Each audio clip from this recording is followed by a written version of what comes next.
So this video is for the paper 2s on E5, fusion and stars, some SL and HL stuff.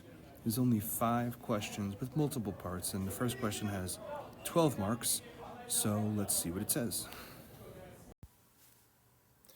So in number 1 we have star A at 2 different points 6 months apart, so it's been shifted because of parallax, and it says that it's 0.18 arc seconds from the 2 extreme positions. And AI says, show that the distance to star A is about 10 parsecs.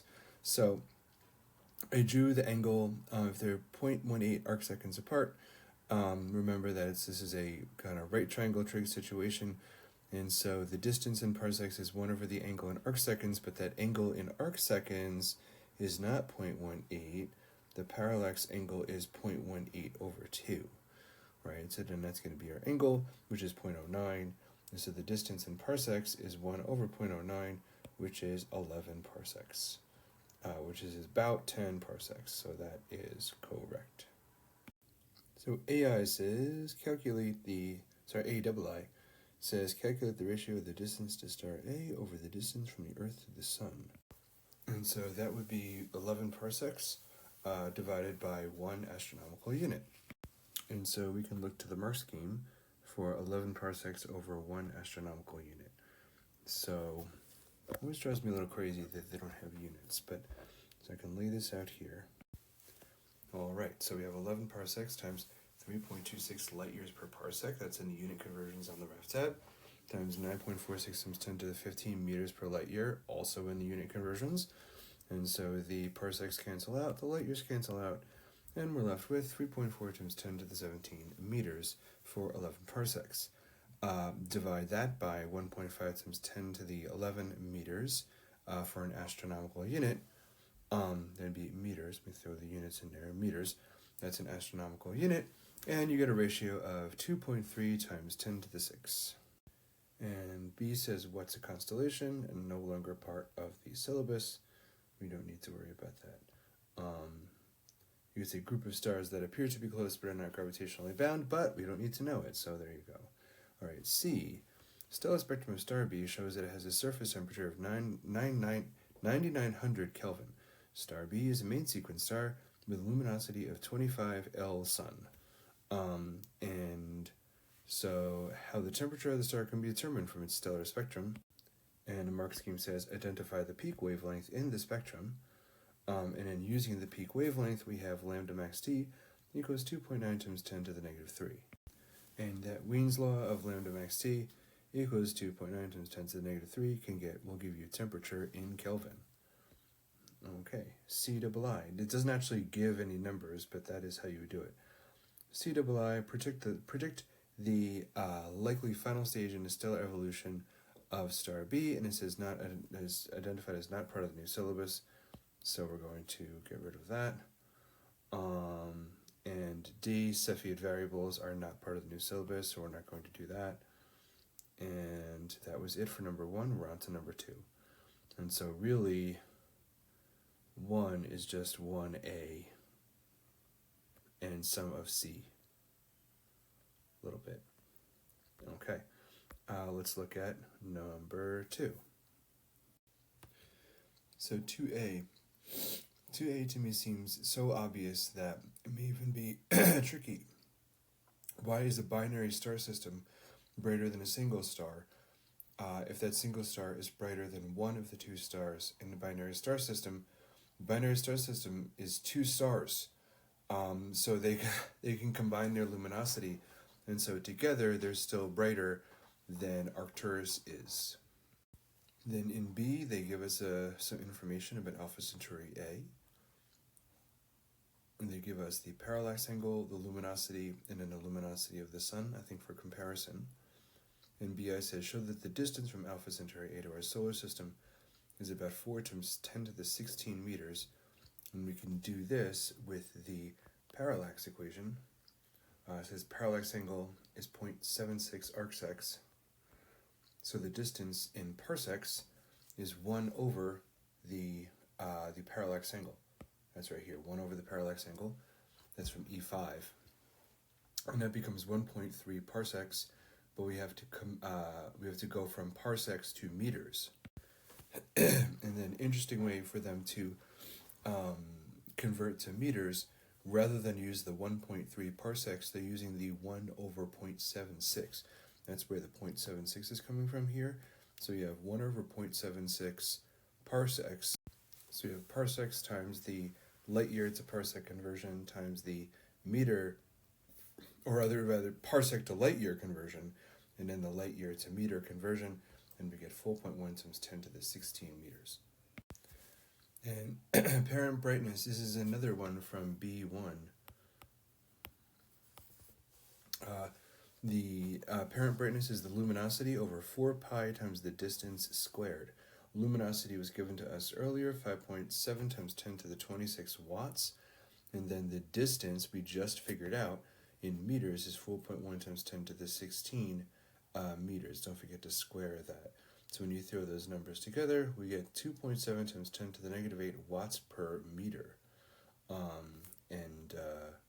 So that's B double I. B triple I is not part of the new syllabus. That's too bad, because that's a relationship that was in the old syllabus where it was luminosity was mass to the 3.5. I just think it's a 3.5 logarithmic scale, which I think is kind of neat. You don't really see that very often. But it is not in the new syllabus, so we are moving on to the next part, all the way over here, of course, because reasons. And then we have ourselves an HR diagram. Giddy up. On the HR diagram, plot with an x-position of Alpha Centauri A. And this one's interesting because we know that the Alpha Centauri A, it said that the luminosity of Alpha Centauri A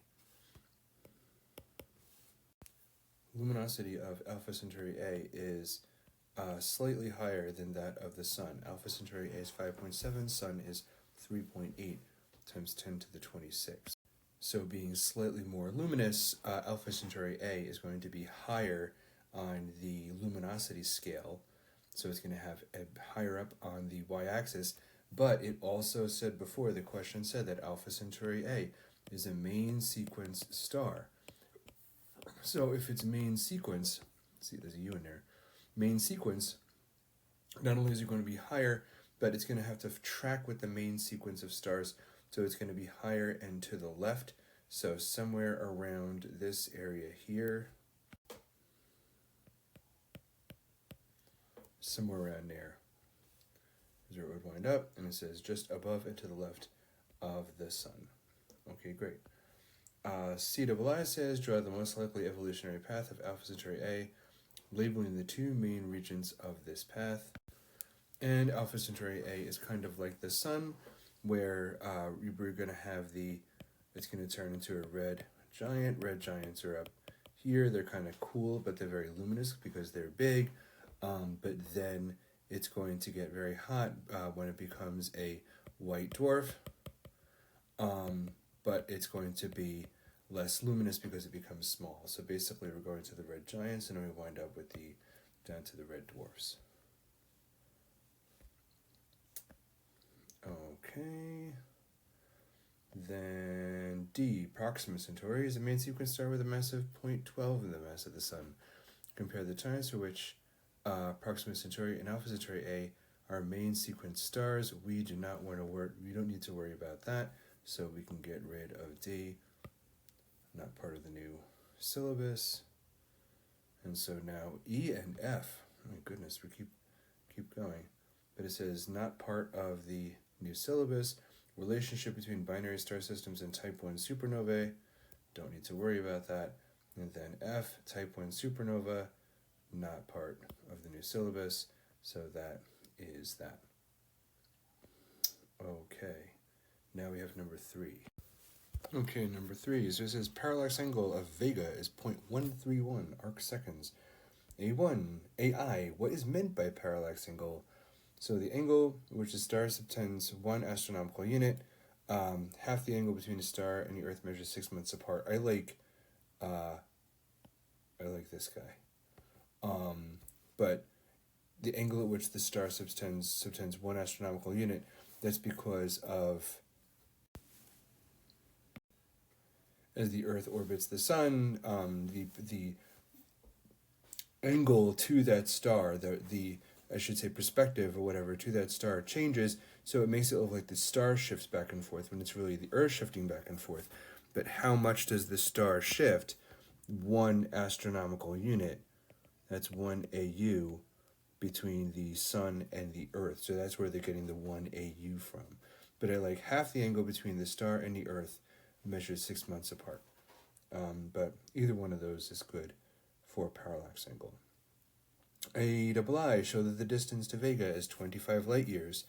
So first we have that the distance in parsecs is 1 over the parallax angle in arc seconds.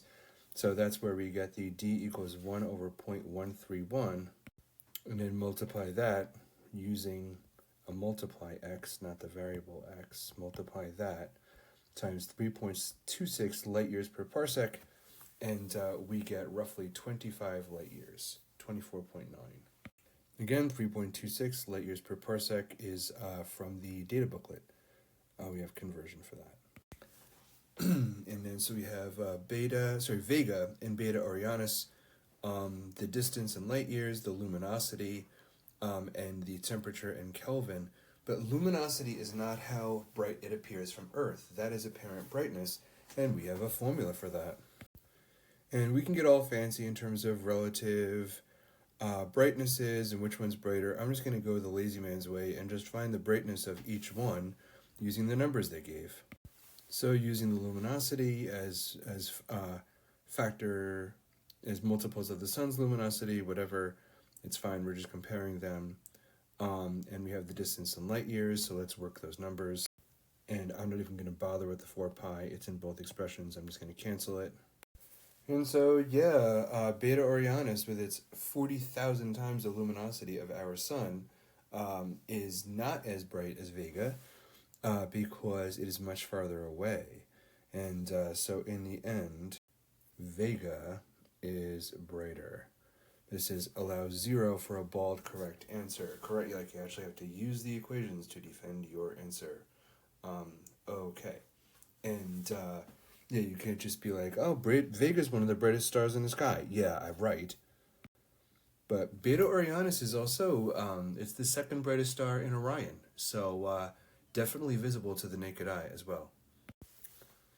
Okay, and then BII says, calculate the ratio of the radius of B Orionis to the radius of Vega. Okay, so let me start talking, because I'm writing a lot of things. So we know that luminosity is Stefan-Boltzmann area 2 to the 4th, area is pi r squared. Solving for the radius, we get square root of luminosity over Stefan-Boltzmann times pi times 2 to the 4th. Ratio of the radii of Beta Orionis to Vega is those expressions as a ratio. So when you divide by a radical, it's like fractions. It's the same as multiplying times the reciprocal. And I'm canceling out the constants for Stefan-Boltzmann and pi. So I'm really just left with luminosity of Beta Orionis over the temperature of Beta Orionis to the 4th, the square root of all that, times the square root of temperature of Vega to the 4th over the luminosity of Vega. And when you throw in the numbers that gave you, we wind up with 20.7, which is roughly 21, which agrees with the mark scheme. That was fun. C, Vega is a main sequence star with a mass of about 3 solar masses. Great. Ci, Vega is a main sequence star, showed that the mass of Vega is about 3 solar masses. This uses that 3.5 base log that I was talking about before. That is not part of the curriculum. They should have gotten rid of that. So Ci is a no. Then discuss whether B Orionis is a main sequence star. Well, Beta Orionis is unlikely to be a main sequence star because its luminosity is so much bigger than our own sun, and it's at 40,000 of that of the sun.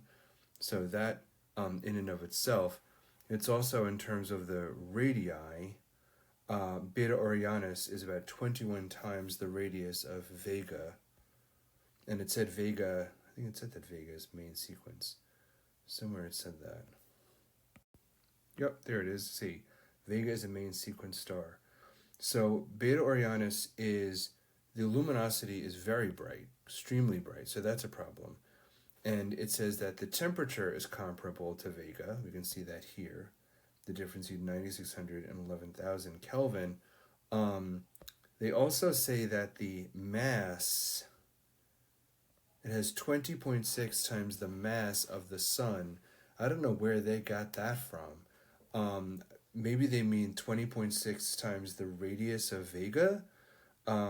So this 20.6 solar masses, I don't know where they got that from, but so yeah, its radius is much bigger and it's much, much brighter. And if its temperature is comparable, so I'm kind of saying, oh, it's really big, it's really bright, it must be like a blue supergiant, but it can't be blue because its temperature is comparable to that of Vega. So if it's a similar temperature, but much bigger and much brighter, it must be a red giant, and I don't think that it's not going to be a main sequence star. And it says CIII, what's the most likely final stage in the evolution of Vega, which we said is a main sequence star. So most main sequence stars become a white dwarf.